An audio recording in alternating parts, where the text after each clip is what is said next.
Aren't you so happy that we've got Sky? Right? We just adopted her and she's such a good dog. Don't you think so? Mm-hmm. You know what? I think I'm gonna let her off leash. I don't think that's such a good idea, Dad. Honey, Daddy's a highly skilled professional dog trainer. You got nothing to worry about.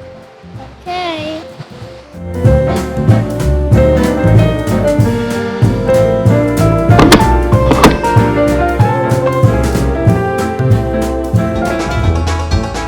Sky, come back. Come here, Sky. Oh no. Get, try to catch her. Get her. Spence.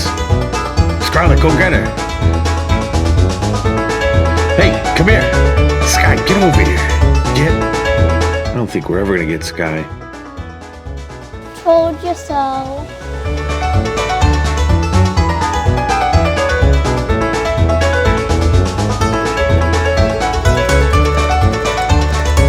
Okay, so let's take a quick look at this story right here from greenmatters.com. This says unboxing the crate training basics that all new dog owners should know. And this article goes on to give you 7 rules you need to follow when it comes to crate training your dog. If you read, it's got some good advice, but out of the 7 rules, the very first rule, rule number 1, I completely disagree with.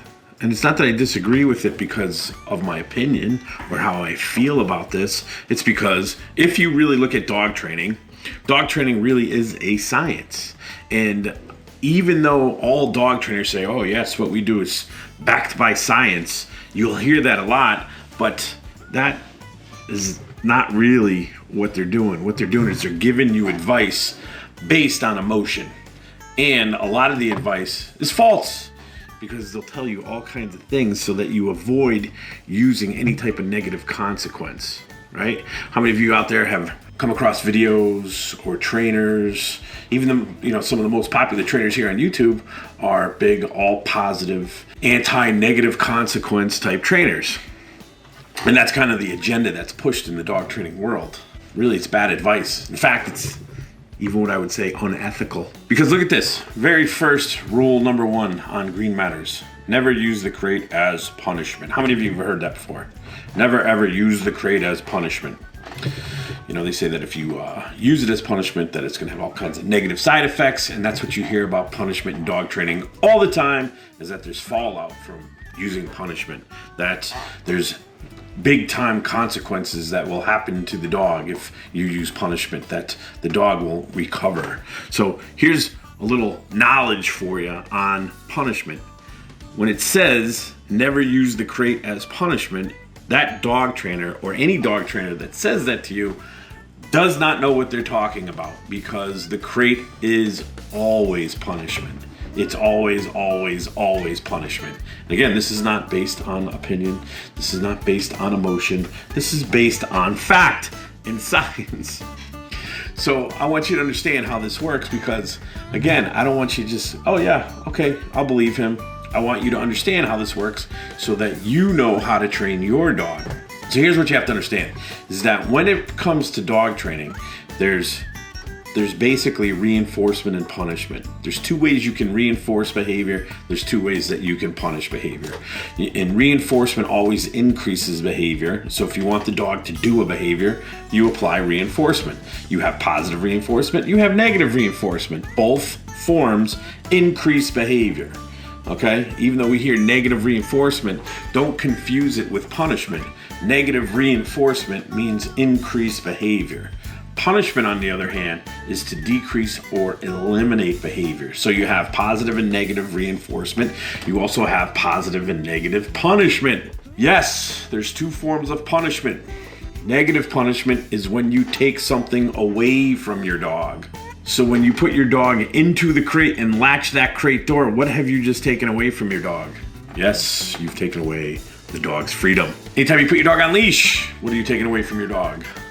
Freedom. Take your cell phone away from your kid, right? Because they didn't do their homework or clean their room. You just applied negative punishment. So if you're gonna train a dog, if you're gonna take dog training advice, it's good to understand how negative, positive, punishment, reinforcement, how it all works. Again, because it always comes back to emotion when it comes to dog training advice. You hear a lot of dog trainers say that we are using scientific-based dog training techniques. And then they say, but we don't use any punishment because punishment is bad for the dog. But if anybody's out there telling you that the crate is going to be used, should never be used as punishment, again, they don't really understand how dog training works because it's always punishment. So at the beginning of this clip, at the beginning of this video, we were on the beach with Sky. This is a little dog training tip for you to remember. We're on the beach with Sky. This is when we first adopted Sky. We let her off leash. She starts running around, okay? Now, if I called her to me and then put the leash on her, technically in that moment, I am punishing her. And so what happens often is because the dog trainer doesn't explain reinforcement and punishment correctly to the dog owner would never even think of this, right? So let's say you go down to the beach or hiking trail with your dog for the first time and you decide to let him off leash. You feel safe. The dog doesn't really like to run away, kind of sticks around with you. So you're down at the beach, you let him off leash, they're running around, they're having fun for about an hour, and then you decide, okay, it's time to go. So you call Sparky over, Sparky comes running over and clip, you put the leash on the dog and bring him back to the car. Sparky's head is going, man, why did I come back to this person? I was out there having fun, I was free, I go back to the owner, they put me on leash and bring me back to the car.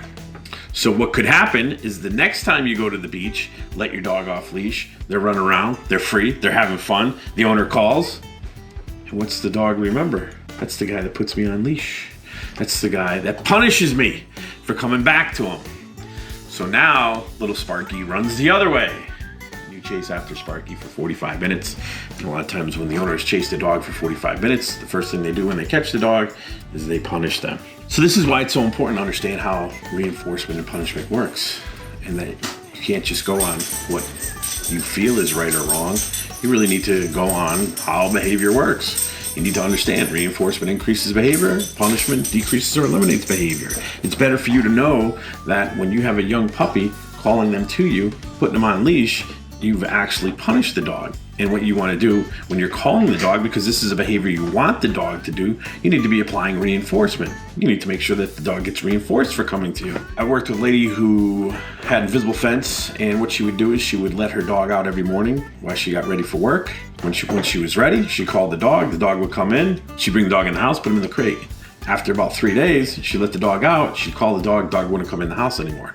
Wouldn't come to her, because again, the dog had associated. I go to the owner, she's gonna put me in the crate. I don't want to do that, so I'm just gonna stay out here and let her chase after me. So when you see articles like this is where I'm like, this is just not really giving you correct information, right? And I know where they're coming from. And of course, nobody wants to use the crate as a punisher. You don't want to put the dog in there and yell at him and scream and make a negative association. I get that, but that's not what we're talking about here. We're talking about every time you do use the crate, it is a form of punishment. So this is a good idea, a good thing to understand.